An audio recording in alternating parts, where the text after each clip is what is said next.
Hello friends, welcome to burger to payasam channel. இன்றைக்கி வந்து ஒரு சூப்பரான ரெசிபி தான் பார்க்க போகிறோம். என்ன ரெசிபி அப்படின்னு பார்த்தீங்கன்னா, எடுத்தோன்னே புளி காட்டுறேன். அப்போ என்ன நீங்களே கொஞ்சம் கெஸ் பண்ணிருப்பீங்க. மணத்தக்காளி போட்டு வெத்த குழம்பு எப்படி செய்ய போகிறோம் அப்படிங்கிறது தான் பார்க்க போகிறோம். ஒரு பேன் எடுத்துக்கிட்டோங்க. ஸோ அந்த பேனில் வந்து நல்லெண்ணெய் ஊற்றிக்கோங்க. ஸோ வெத்த குழம்பை பொறுத்த வரைக்கும் நீங்கள் நல்லெண்ணெய் ஊற்றினீங்கன்னா அந்த டேஸ்ட்டே வேறு லெவலில் இருக்கும். நீங்கள் சாப்பாட்டில் மிக்ஸ் பண்ணி சாப்பிடும்போது. ஸோ நாங்கள் வந்து ஃபுல்லுமே நல்லெண்ணெய் தான் யூஸ் பண்ண போகிறோம். அப்புறம் தேவையான இன்க்ரீடியன்ஸ்லாம் இது மாதிரி ஒரு பாக்ஸில் வச்சுருப்போம். அதுதான் இப்போ பார்க்குறீங்க. அந்த இன்க்ரீடியன்ஸில் ஒன்றா இப்போ ஆட் பண்ண போகிறோம். மணத்தக்காளி தான் இதுக்கு வந்து ப்ரைமரி. அது இல்லாமல் நிறைய விஷயங்கள் யூஸ் பண்ண போகிறோம். அதையும் 1 by 1 உங்களுக்கு காட்டுறேன். ஸோ இப்போ எண்ணெய் வந்து ஓரளவு சூடாகணும் அந்த பேனில். ஸோ சூடாகிற டைமில் ஃபஸ்ட்டு நீங்கள் போட வேண்டியது என்ன அப்படின்னு பார்த்தீங்கன்னா, பாருங்கள், நல்லா சூடாகணும். ஒரு சின்ன பேன் தான் வச்சுருக்கோம். அதில் வந்து பார்த்திங்கன்னா கடுகு ஃபஸ்ட்டு போட்டுருங்க. ஸோ அந்த கடுகு தான் போட்டு முதல்ல தாளிப்பு போட்டுக்கிறோம். அதுக்கப்புறம் உளுத்தம்பருப்பு, உடச்ச உளுந்து கடையில் தனியாக கேட்டால் கிடைக்கும். அந்த உடச்ச உளுந்து தான் வந்து போட்டிருக்கோம். ஸோ அதையும் போட்டு அது கொஞ்சம் சிவப்பாகணும். அது வரைக்கும் கொஞ்சம் வெயிட் பண்ணுங்கள். அது செவந்து கடுகுலாம் வெடித்ததுக்கப்புறம் ஒரு விஷயம் ஆட் பண்ணுவோம். அது என்ன அப்படின்னு கேட்டிங்கன்னா, வெந்தயம். ஸோ வெந்தயம் வந்து உடம்புக்கு ரொம்ப குளிர்ச்சி. அதே சமயத்தில் இந்த குழம்புலேயும் இது one of the important ingredient அப்படின்னே சொல்லலாம். அதை ஆட் பண்ணியிருக்கோம் இப்போது. ஸோ எல்லாம் சேர்ந்து ஃப்ரை ஆகிற டைமில் மணத்தக்காளி, இந்த மணத்தக்காளி வந்து கடையில் போய் கேட்டிங்கன்னா கிடைக்கும். ஸோ காஞ்ச மணத்தக்காளி வத்தல் அப்படின்னு கேட்டிங்கன்னா கொடுப்பாங்க. ஸோ அதான் இப்போ ஆட் பண்ணியிருக்கோம். இது உடம்புக்கு ரொம்ப நல்லதுங்க. வயிற்றில் நான் புண்ணு இந்த ஆத்திரம் அப்படின்னு கூட சொல்லுவாங்க. அந்த கீரை சாப்பிட்டாலும் சரி, இது சாப்பிட்டாலும் சரி. அப்புறம் 3 குண்டு மிளகாய், அப்புறம் நல்ல பச்சையான கருவேப்பிலை, அதையும் ஆட் பண்ணிக்கிறோம். ஸோ இதெல்லாம் ஆட் பண்ணி நல்லா மிக்ஸ் ஆகிட்டுருக்கு 1 by 1. அது நல்லா கொஞ்சம் நல்லா கொதிக்கிட்டோம். அதாவது சூடாகணும் அந்த பேனு. அதளவு போடும்போது லைட்டாக பெருங்காயத்தூளும் ஆட் பண்ணிட்டோங்க. ஸோ பெருங்காயத்தூளும் இதுக்கு one of the major ingredient அப்படின்னே சொல்லலாம். வெத்த குழம்புக்கு கொஞ்சம் பெருங்காயத்தூள் ஆட் பண்ணும்போது டேஸ்ட்டு சூப்பராக இருக்கும். இந்த வெத்த குழம்பு வந்து பார்த்திங்கன்னா, நீங்கள் சூடாக சாப்பாடு போட்டு சாப்பிடும்போது வேறு லெவலில் இருக்கும். இப்போ இதுக்கு மெயின் இன்க்ரீடியன்ட் என்ன அப்படின்னு பார்த்தீங்கன்னா, புளிங்க. ஸோ முதல்ல வந்து ஒரு பெரிய எலுமிச்சம்பழ அளவு புளியை ஊற வச்சுருந்தோம்.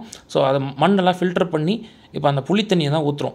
இந்த வெத்த குழம்புக்கு மேஜர் இன்க்ரீடியன்ட் என்ன அப்படின்னு பார்த்தீங்கன்னா, இந்த புளி தாங்க. ஸோ அந்த புளி தண்ணி தான் நம்மளுக்கு டேஸ்ட்டே கொடுக்க போகுது. இதெல்லாம் சேர்ந்து இதுக்கப்புறம் ஒரு சில இன்க்ரீடியண்ட்டும் 1 by 1 ஆட் பண்ணுவாங்க. ஸோ நல்லா ஃபில்டர் பண்ணி அந்த புளியை வந்து சும்மா வடித்து எடுத்துட்டோம். ஸோ தேவையானது எல்லாமே நம்மளுக்கு நம்ம பேனில் வந்துடுச்சுங்க. திக்கார அளவு நம்ம இந்த வெத்த குழம்பு செய்ய போகிறோம். அதனால் கொஞ்சம் டைம் கன்சூமிங் ப்ராசஸ் தான். அதேமாரி இப்போ அடுத்து மஞ்சத்தூள் ஆட் பண்ணியிருக்கோங்க. தேவையான அளவு மஞ்சத்தூள் ஆட் பண்ணிக்கோங்க. டர்மரிக் ஒரு 1.5 ஸ்பூன் அதை ஆட் பண்ணதுக்கப்புறம் நீங்கள் பார்த்தீங்கன்னா அடுத்து மிளகாத்தூள். ஸோ மிளகாத்தூள் வந்து நாங்கள் எங்கள் காரத்துக்கு ஏற்ற மாதிரி நம்ம போட்டுப்போம். நீங்களும் அதேமாதிரி போட்டுக்கோங்க. 2 ஸ்பூன் போட்டால் போதும். உங்களுக்கு கலர் கொஞ்சம் அதிகமாக வரணும் அப்படின்னு நீங்கள் எதிர்பார்த்தீங்கன்னா காஷ்மீர் மிளகாத்தூள் போடுங்க. அப்புறம் கல்லுப்பு நாங்கள் ஆட் பண்ணிக்கிறோம். நீங்கள் கல்லுப்பு, சால்ட் உப்பு, உங்களுக்கு உப்பு எந்த அளவு தேவையோ அதுக்கேற்ற மாதிரி போட்டுக்கோங்க. நாங்கள் மீடியமாக தான் போட்டிருக்கோம். அதுக்கப்புறம் மல்லித்தூள், அதாவது தனியாத்தூள்னு சொல்லுவாங்க. அதுவும் ரொம்ப இம்பார்ட்டண்டான ஒரு இன்க்ரீடியன்ட் இந்த வெத்த குழம்புக்கு. ஸோ அதையும் 2 ஸ்பூன் ஆட் பண்ணிட்டோங்க. ஸோ எல்லாமே சேர்ந்தாச்சு ஒரு கலவையாக இப்போது நம்மளோட வெத்த குழம்பு ரெடி ஆகிட்டுருக்குங்க. ஸோ எல்லாத்தையும் இப்போ மிக்ஸ் பண்ண போகிற ஒரு கரண்டி எடுத்து, ஸோ நல்லா மிக்ஸ் ஆகிட்டுருக்கு. ஸோ நல்லா கொதிக்க விடுங்க. கொஞ்சம் திக்காகும். நல்லா திக்காகணும் அப்படின்னா ஒரு சிலர் வந்து அரிசி மாவு கூட போடுவாங்க. நம்ம அதெல்லாம் போடாமலே கொதிக்க விட்டுருக்கோம். ஸோ நல்லா திக்கார அளவு கொதிக்க விட்டுருவோங்க. அந்த நல்ல சூடாக சாப்பாடு போட்டு வெத்த குழம்பு போட்டு சுட்டாப்பில் வச்சு சாப்பிட்டிங்கன்னா அந்த டேஸ்ட்டு வேறு லெவலில் இருக்கும். அதேமாதிரி இந்த வெத்த குழம்புன்னு நீங்கள் ஃப்ரிட்ஜிலலாம் வைக்காமே 2 days 3 days யூஸ் பண்ணி சாப்பிட்லாங்க. அந்த புளி இறங்க அதோடய டேஸ்ட் வேறு லெவலில் இருக்கும். நல்லா கொதிச்சிச்சிங்க. ஓரளவு திக்கும் ஆயிடுச்சு. ஸோ அந்த ஃபுட்டேஜ் தான் இப்போ பார்த்துட்ருக்கீங்க.